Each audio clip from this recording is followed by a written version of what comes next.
Madam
నా పైన పడితే ఎట్లా?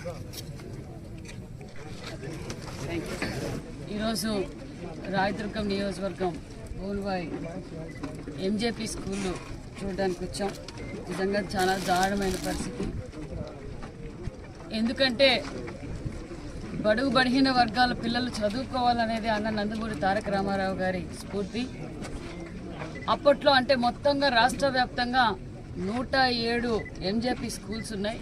అవన్నీ 107లో 105 తెలుగుదేశం ప్రభుత్వంలో తెచ్చిన స్కూల్స్. ఎందుకంటే బీసీ బిడ్డలు కూడా ఉన్నత చదువులు చదువుకోవాలి, కార్పొరేట్ స్కూల్స్ ధీటుగా మన బిడ్డలు కూడా అన్ని రంగాల్లోనూ ముందు పోవాలనేదే ఆనాటి నందమూరి తారక రామారావు గారు. అదే స్ఫూర్తితో చంద్రబాబు నాయుడు గారు కూడా అదే స్ఫూర్తితోనే రాష్ట్రం విడిపోయి అప్పుల్లో ఉన్న 2014-19లో అనేక రెసిడెన్షియల్ స్కూల్స్ శాంక్షన్ చేశాం.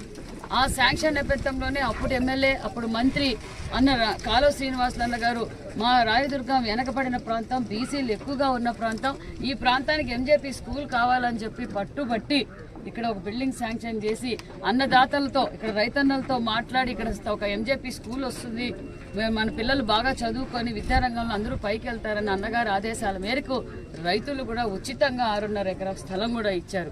6.5 స్థలం ఇవ్వటం, ఈ స్కూల్కి కావాల్సిన బడ్జెట్ కూడా అప్పట్లోనే మనం శాంక్షన్ చేశాం. మరి మీరందరూ చూస్తున్నారు ఈ బిల్డింగులు కూడా ఏ స్థాయిలో నిలిచిపోయాయి. ప్రభుత్వం మారటంతో ఈ రంగుల రెడ్డి, ఈ 11 రెడ్డి, ఈ ద్రోహి బీసీ బిడ్డలు చదువుకోవడం కూడా ఇష్టం లేక ఈ బిల్డింగ్లు 5 సంవత్సరాలుగా ఇలా నిర్వీర్యమైపోయాయి. ఎలా ఉన్నాయో మీరే చూస్తున్నారు. మరి మేము అధికారంలోకి వచ్చిన 100 రోజుల్లో కాలువ శ్రీనివాసులన్న గారు కలిసిన ప్రతి పూట అమ్మ ఎప్పుడు రాయదుర్గానికి వస్తావు, ఎప్పుడు రాయదుర్గానికి వస్తావు అని అడిగారు. ఎందుకు అర్థం కాలే 2 సార్లు. 3వ అన్న అమ్మ ఎంజేపీ స్కూల్ ఉంది, మన బీసీ బిడ్డలు సుమారుగా 1000 మంది కార్పొరేట్ స్కూల్స్ ధీటుగా ఇక్కడ చదువుకొని విద్యావంతులు కావచ్చు, అన్ని సదుపాయాలు కూడా అక్కడ మనం ఈ రోజు ఇక్కడికి వచ్చాం. గతంలోనే అన్నగారు చెప్పిన ప్రకారం చంద్రబాబు నాయుడు గారి దృష్టికి కూడా తీసుకెళ్లాం. ఇలా మన ఉమ్మడి జిల్లాలో మాత్రమే 4 ఎంజేపీ స్కూల్స్ ఇలా 70-80% పూర్తి అయ్యి ఇలా నిర్వీరంగా ఉన్న విషయాన్ని చంద్రబాబు నాయుడు గారికి దృష్టి తీసుకెళ్లాం. సార్ కాలువ శ్రీనివాసులు అన్నగారు మరీ ఈ సంవత్సరం నెక్స్ట్ అకాడమిక్ ఇయర్కి ఇది పూర్తి చేసి పిల్లలు